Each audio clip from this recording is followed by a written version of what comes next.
mi fuerza, mi poder, y mi tesoro quieres ser, eres todo para mí.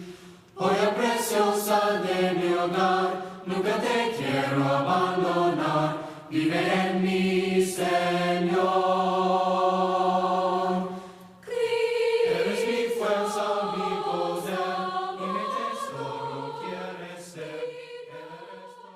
Bien, amados, ha llegado el tiempo de escuchar la palabra de nuestro Dios, el mensaje de la palabra de nuestro Dios. Mi hermano Masaru Guzmán es el encargado de parte de Dios para hablar a nuestras vidas esta noche. Así que, mi hermano Masaru, puedes prender tu micrófono y que el Señor te bendiga grandemente.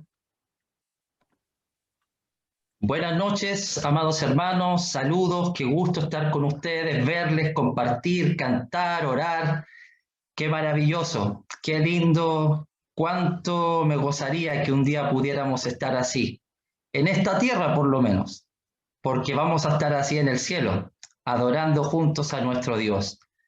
Como digo, no es un cliché, siempre nervioso de entregar el mensaje de Dios. Es una gran responsabilidad, pero también me siento muy honrado de compartir con todos ustedes la palabra de Dios en esta noche.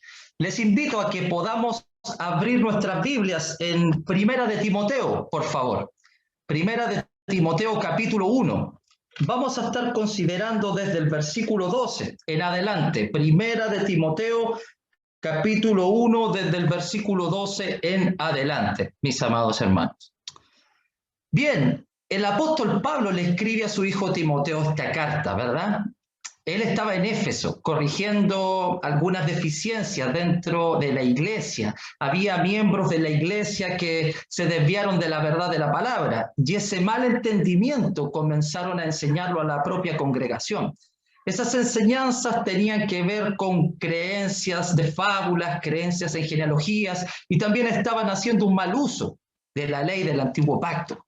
Pablo sabe que esto es un peligro para la iglesia. Entonces se da la obligación de enviar a Timoteo a corregir estas cosas. Pero dentro de las cosas que Pablo escribe, habla también de su propia conversión. Y eso es lo que vamos a ver en esta noche. Capítulo 1, versículo 12. Dice así la palabra de Dios. Doy gracias al que me fortaleció, a Cristo Jesús nuestro Señor, porque me tuvo por fiel poniéndome en el ministerio. Pablo comienza dando gracias. Doy gracias al que me fortaleció. Agradezco al que me da fuerzas. Agradezco al que me mantiene en pie. Agradezco al que me mantiene firme. Doy gracias al que me fortaleció. Así comienza el apóstol Pablo. Él está reconociendo, hermanos, que necesita ser renovado, fortalecido, necesita nuevas fuerzas. ¿Y por qué? La pregunta es que a Pablo estaba pasando por alguna aflicción. Pablo estaba quizás en una angustia. Pablo estaba enfermo. Me parece que no tiene que ver con eso. Creo que tiene que ver con la fortaleza que necesita en su ministerio, porque en el versículo 11, un versículo más arriba, miren lo que dice. Según el glorioso evangelio del Dios bendito, que a mí me ha sido encomendado, doy gracias al que me fortaleció. La fortaleza tiene que ver con el trabajo que le ha sido encomendado al apóstol, con la predicación del evangelio. Y Pablo agradece porque ha recibido fortaleza, recibe nuevas fuerzas para seguir en el trabajo, para seguir adelante, para seguir con el trabajo encomendado. Esa es la fortaleza para el apóstol Pablo. Y como bien dice otra traducción, doy gracias al que me da fuerzas para trabajar por él. Esta es la idea. ¿Quién es el que le da fuerza? ¿Quién es el que mantiene en pie al apóstol Pablo? Según el versículo 12, doy gracias al que me fortaleció, a Cristo Jesús, nuestro Señor. Es de Cristo de quien Pablo depende. No depende de sí mismo, no depende de sus propias fuerzas, sino de Cristo Jesús. Pregunto, ¿necesitaba Pablo ser fortalecido? Por supuesto que sí. Amados hermanos, ¿cuántas veces Pablo fue rechazado? ¿Cuántas veces fue encarcelado? ¿Cuántas veces fue azotado? Muchas veces. No solo eso, también sufrió, lloró, estuvo en peligros, en trabajo, en fatiga, en desvelos, en hambre, en sed, en frío y en desnudez. Eso dice 2 de Corintios. Así estaba el apóstol Pablo. En peligros, en trabajo, en fatiga, en desvelos, en hambre, en sed, en frío, en desnudez. Esas eran suficientes razones para no seguir. Pregunto, ¿quién quiere sufrir por predicar a Cristo? ¿Quién de nosotros quiere ser encarcelado por predicar a Cristo? ¿O llorar, o perderlo todo, o pasar hambre? ¿Quién de nosotros quiere eso? Nadie. Eran suficientes razones para dejar la predicación. Eran suficientes razones para no seguir adelante. Pero no decidió eso. ¿Sabes por qué? Porque Pablo nunca estuvo solo. Cristo estaba con él. Cristo estaba con él. Jesús era quien estaba dándole fuerzas a Pablo cuando ya no podía. Cristo era quien le daba su mano para sostenerlo cuando otros lo soltaban. Cristo era quien lo volvía a levantar cuando Pablo estaba en el suelo. Porque Cristo prometió estar con él hasta el fin. Porque Él es quien renueva, Él es el que fortalece, Él es el que ayuda al cansado. Por eso da gracias al que fortalece. Por eso da gracias a nuestro Señor Jesús. Así que hermano, hermana, cada vez que te sientas frustrado porque alguien no quiere escuchar cuando predicas, o rechazado por servirle a Cristo, y creas que ya no puedes seguir, recuerda esto: Cristo está a tu lado. Cristo puede animarte, Cristo puede levantarte, porque de Él vienen las fuerzas para seguir. Él es quien fortalece, porque Él es nuestro Señor, como dice Efesios. Hermanos míos, fortaleceos en el Señor y en el poder de su fuerza. Jesucristo renueva, ayuda y nos fortalece a todos nosotros. Y fíjate lo que dice nuevamente el texto. Doy gracias al que me fortaleció, a Cristo Jesús nuestro Señor, porque me tuvo por fiel poniéndome en el ministerio. Hermano, esto me gusta mucho. Pablo fue puesto en el ministerio, fue puesto para el trabajo de la obra, porque Dios lo tuvo por fiel. Esas son las palabras que ocupa Pablo. Cuando él dice esta frase, inmediatamente debemos pensar en la vida pasada del apóstol, ya que la frase me tuvo por fiel, es tiempo pasado. Esto se refiere a la vida que Pablo llevaba antes de estar en Cristo y que habla el versículo 13. Mira lo que dice el verso 13. Habiendo yo sido antes blasfemo, perseguidor e injuriador. Esa era la vida de Pablo antes de conocer a Cristo. Un hombre totalmente blasfemo, perseguidor de la iglesia, injuriador contra los hermanos, un hombre pecador. Y Pablo dice, el Señor me tuvo por fiel. ¿Cómo es esto? ¿Cómo es eso? Pregunto, ¿eso quiere decir que Dios puso la vista en Pablo porque a Dios le agradaba que Pablo blasfemara? ¿O que persiguiera e injuriara a la iglesia? ¿Dios le gustaba eso? ¿A Dios le agradaba eso de Pablo? Por supuesto que no, hermano. Por supuesto que no. Entonces, ¿cómo podemos entender la frase que aquí dice Pablo, fue puesto en el ministerio porque Dios lo tuvo por fiel? Si él era un hombre pecador, blasfemo, perseguidor, injuriador, ¿por qué Dios lo tuvo por fiel? Hermanito, escúchame con atención, por favor. Pablo no quiere decir que Dios le llamó al ministerio porque tenía un alto concepto de él. No, esa idea es contraria para todo el pasaje, sino que él es el primer sorprendido de que Dios se dignara a confiarle la predicación del evangelio. ¿Qué nos enseña esto? ¿Qué nos enseña esta frase? ¿Por qué Dios lo tuvo por fiel entonces?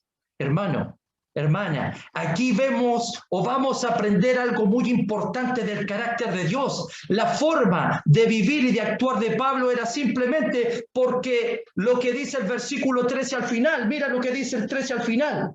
Lo hice por ignorancia e incredulidad. Pablo era un hombre ignorante, era incrédulo, no conocía la verdad, por eso actuaba así. Él pensaba que haciendo estas cosas estaba sirviendo a Dios. Nunca a Pablo se le pasó por la mente que hablar contra de Cristo era hablar en contra de Dios. Nunca pensó que perseguir a la iglesia era perseguir a Dios. Nunca pensó que violentar a los cristianos era violentar contra Dios. Al contrario, él pensaba que estaba sirviendo a Dios haciendo estas cosas, pero porque vivía en ignorancia, en incredulidad. Dios sabía que Pablo era fiel a su forma equivocada de pensar, pero también sabía que Pablo, al conocer la verdad y vivir en ella, mucho más fiel iba a ser. Cuando Dios vio a Pablo, hermanos, no vio solamente un hombre pecador, no vio solamente un blasfemo, él también vio sus virtudes. Fíjate cómo es el Señor. Este hombre hablaba contra él, perseguía a su pueblo, violentaba a sus hijos. Y Cristo, ¿qué vio en Pablo? Su virtud. No vio lo malo de él, vio lo bueno. Vio en Pablo un potencial que tenía que ser transformado a través de él, porque así es nuestro Señor. Por eso el texto dice, me tuvo por fiel. Y lo mismo pasó con todos nosotros.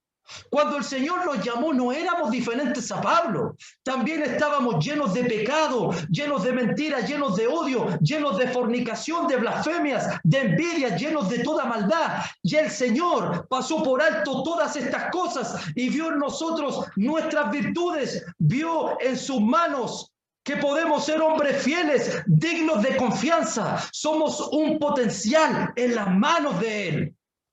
Esto es importante saberlo. Porque es probable que entre nosotros podamos fallarnos. Es probable que alguien dentro de nosotros peque contra ti. Es probable que algún hermano te decepcione. Sí, es probable. Pero antes de hacer juicio contra él, antes de apuntarlo como pecador, piensa que también tiene virtudes, porque así fue el Señor con nosotros, ya que esas mismas virtudes pueden ayudarte a ti y a mí a crecer. Amén. Antes de ver lo negativo, piensa en las cosas positivas que el hermano o la hermana tiene. Amén. Lo saca de esa condición. Y fíjate lo que dice el versículo 12 al final. Poniéndome en el ministerio. Fíjate lo que hace Dios. Dios vio las virtudes de Pablo para darle el trabajo más lindo de todos. Trabajar para él. Y me gusta la frase que ocupa Pablo, porque aunque él está trabajando, él es el que está realizando el trabajo, Pablo dice, el Señor me puso acá, poniéndome en el ministerio. En otras palabras, esto que yo hago, dice Pablo, no viene de mí, es de mi Señor. Él me lo dio, viene de Él me puso acá. Esto es lo que hace Cristo. La palabra ministerio en este pasaje es diaconía, servicio. Pablo no habla aquí de su apostolado, habla de que Dios lo llamó a servir. O sea que Pablo está diciendo, Dios me puso aquí a pesar de mi pasado, a pesar de mis pecados, y me da fuerzas para servir a otros. Eso es lo que Pablo nos enseña. Que no se nos olvide esto, amados hermanos. Estamos aquí porque Dios pasó por alto nuestros pecados, vio nuestras virtudes, nos da fuerzas. ¿Sabes para qué? Para que nos sirvamos unos a otros, no para jactarme de mi ministerio, porque nada hemos hecho para recibir este regalo de Dios. Dios actuó tan poderosamente en este hombre y ahora Pablo está puesto en el ministerio para hablar de la verdad. Y recuerda cómo era Pablo antes, según el versículo 13 al final, vivía en ignorancia e incredulidad. Pero ¿qué hace Dios? Hace maravillas entre nosotros. Lo saca de la ignorancia, lo saca de la incredulidad, para darle la verdad y para que Pablo pueda predicar esta verdad a otros. Todo esto lo hace nuestro Dios porque tuvo compasión de todos nosotros. Amén. Sacó a Pablo de la incredulidad para ponerlo en la verdad y que ahora Pablo predique esta verdad para que otros también puedan ser salvados. Pero como dije, todo esto lo hace porque tuvo compasión de nosotros. El versículo 13, ¿por qué lo hace? Mira, mas fui recibido a misericordia. Esa es la razón. Dios derramó su misericordia, Dios derramó su compasión sobre Pablo, ya que cada vez que Dios miraba a Pablo, el Señor le dolía el corazón al ver tanto pecado en él. Dios no pudo haber derramado, o Dios pudo haber derramado su sentencia sobre Pablo. Dios pudo haber castigado a Pablo, Dios pudo haber derramado toda su ira sobre él, pero no lo hizo. Al contrario, derramó su misericordia, le dio la oportunidad de ser restaurado, de ser transformado, de sacarlo de la ignorancia, para que ahora viva y predique la verdad, porque ese es el poder de nuestro Dios en todos nosotros. Pero ¿cuál fue el medio que Dios usó para sacar a Pablo de esta vida de blasfemia, de pecado, de incredulidad? A través del único medio que existe. Versículo 14.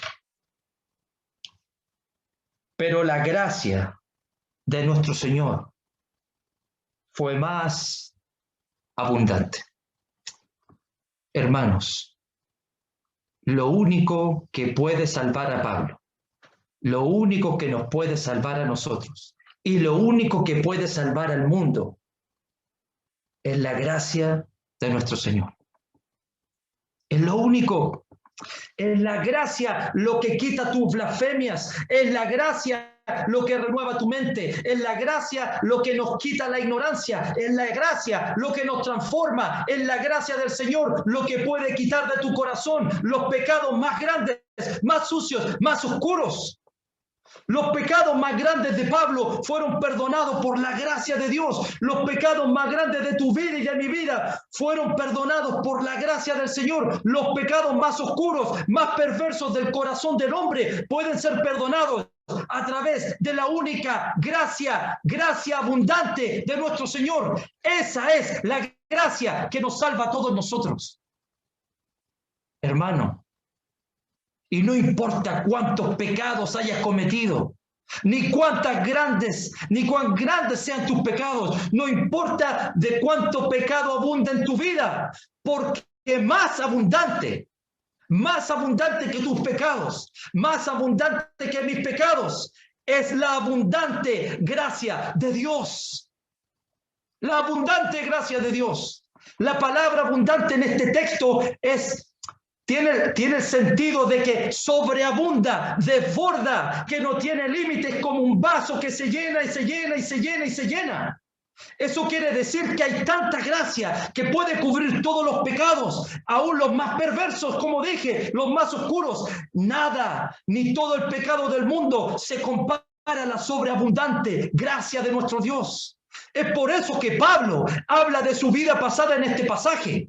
Porque a pesar de que fue blasfemo contra Cristo, persiguió a los cristianos para violentarlos, incluso matarlos, la gracia sobreabunda la maldad del hombre. Hermanos, ¿qué pecado puede ser peor que blasfemar contra Cristo? ¿Qué pecado? ¿Qué pecado puede ser peor que ir contra la iglesia del Señor? ¿Qué pecado puede ser peor que matar a los hijos de Dios? Ninguno. Aún así, la gracia de Dios sobrepasa, sobreabunda, desborda incluso los pecados de este hombre. Estos pecados del apóstol Pablo.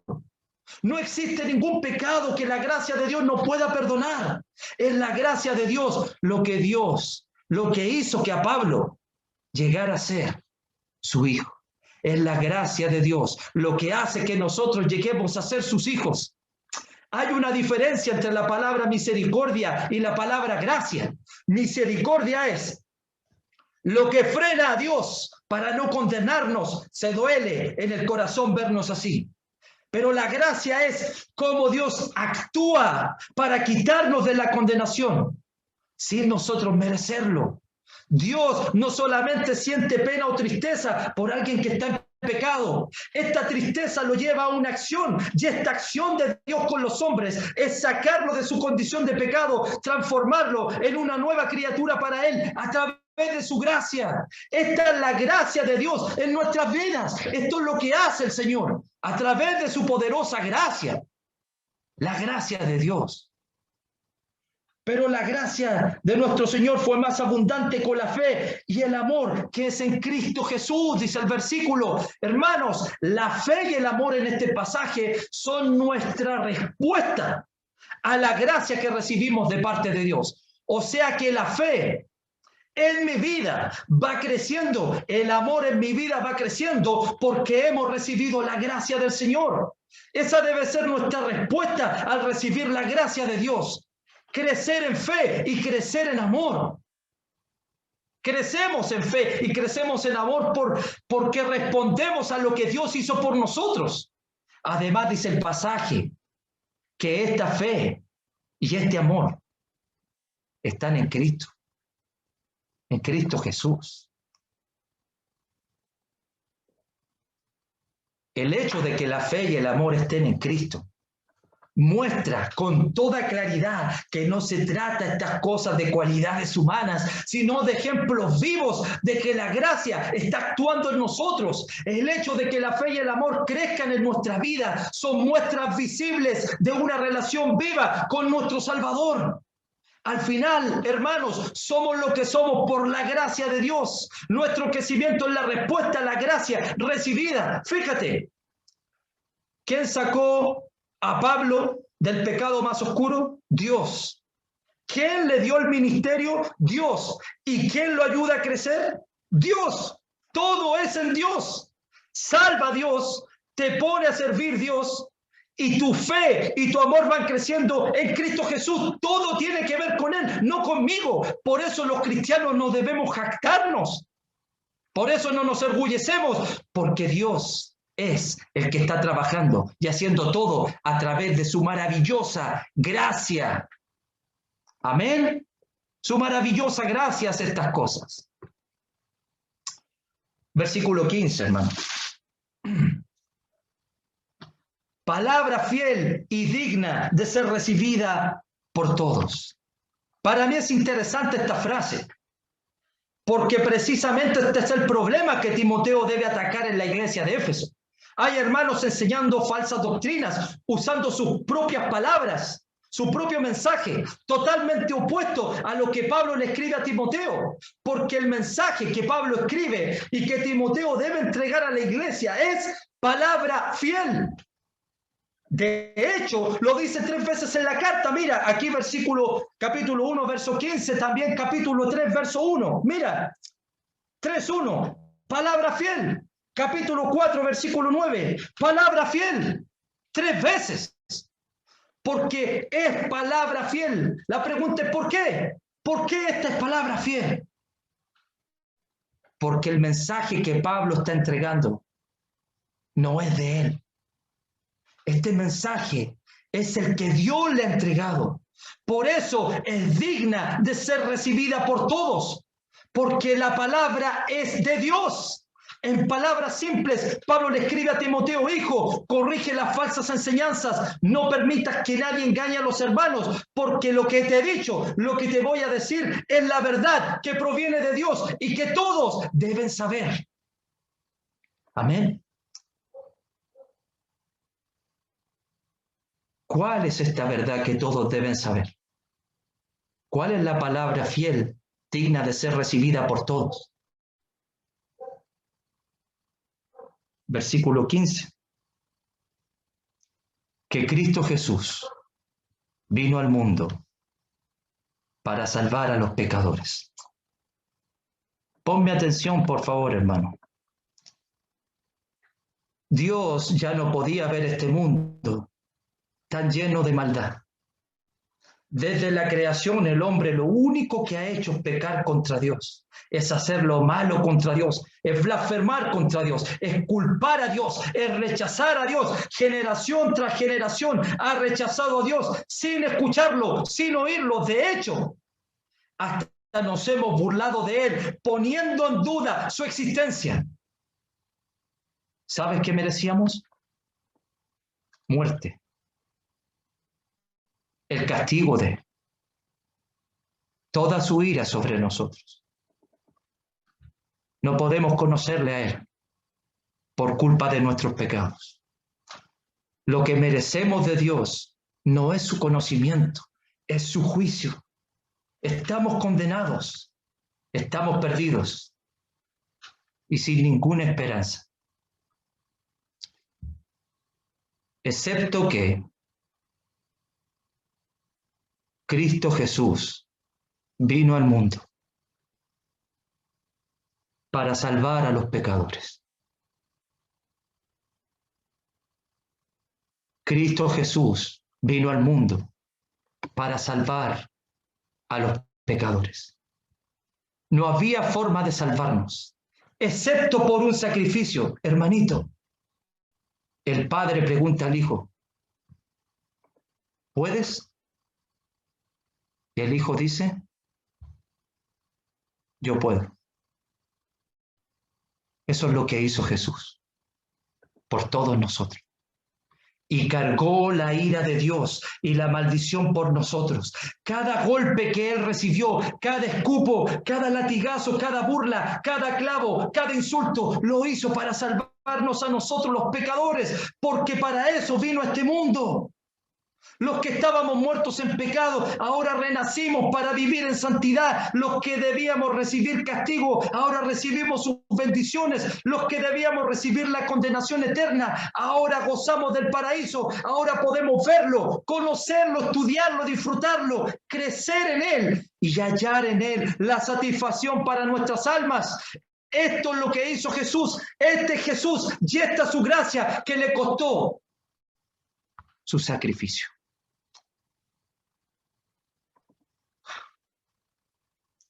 Por eso Pablo dice, versículo 15 al final, hablando de los pecadores, de los cuales yo soy el primero. ¿Qué quiere decir Pablo con esta frase? ¿Qué quiere decir Pablo al decir yo soy el primer pecador de todos? Pablo quiere grabar en nuestras mentes cómo era él sin Cristo. ¿Quiere que le recordemos como un hombre pecaminoso, un hombre malvado, un hombre sin Dios? ¿Eso quiere Pablo? Por supuesto que no, hermanos. Todo lo contrario. Lo que Pablo está afirmando al decir soy el primer pecador, en simples palabras, necesito de Cristo. ¿Sabes por qué? Porque Cristo vino al mundo para salvar a los pecadores. Señor, soy pecador, dice Pablo. Soy el primero de todos. Soy el primero de los pecadores. Por lo tanto, te necesito. Necesito de ti, necesito ser salvado. Es reconocer que necesita de Jesús. Soy el primer pecador de todos, pero también el primero en recibir su misericordia, su gracia, su salvación, porque Jesús vino al mundo a salvar a los pecadores. Por eso debemos reconocer nuestros pecados, hermanos, porque lo necesitamos. Si Cristo salva a los pecadores, Pablo dice, yo soy el primero, Señor, sálvame, sálvame, porque Él puede perdonar todos nuestros pecados. Además, Pablo ocupa la frase, soy pecador, en tiempo presente. Esto significa que la salvación de Cristo, que su santa presencia debemos buscarla cada día. Cada día es un día para depender de Él, para acercarme más a Él, para vivir para Él. Porque Él es nuestro Salvador. Y si has pecado, reconócelo delante de Él, porque Él vino a salvar a los pecadores. Y este Salvador que dio su vida tiene un propósito para todos nosotros en esta noche. Versículo 16. Pero por esto fui recibido a misericordia, para que Jesucristo mostrase en mí, el primero, toda su clemencia, para ejemplo de los que habían de creer en Él, para vida eterna. Hermanos, hemos recibido su misericordia, hemos recibido su gracia, hemos recibido su salvación, para que mostremos, para que seamos ejemplo. Somos nosotros los llamados a mostrar vidas transformadas. Somos nosotros los llamados a mostrar el ejemplo de que cómo vive Dios en nuestras vidas. Los que no conocen a Dios, a través de nuestro ejemplo, pueden llegar a creer y alcanzar también vida eterna. Tu ejemplo, mi ejemplo, Dios lo va a utilizar para llamar a muchos, para que alcancen también la gracia, para que alcancen vida eterna. Tú debes ser ejemplo, creciendo en fe, creciendo en amor, creciendo en conducta. Por eso Pablo dice, soy pecador, no porque vive en pecado, sino para recordar de dónde fue rescatado, ya que para salir de esa condición, Dios debió derramar sobre él toda su misericordia, su gracia, su clemencia.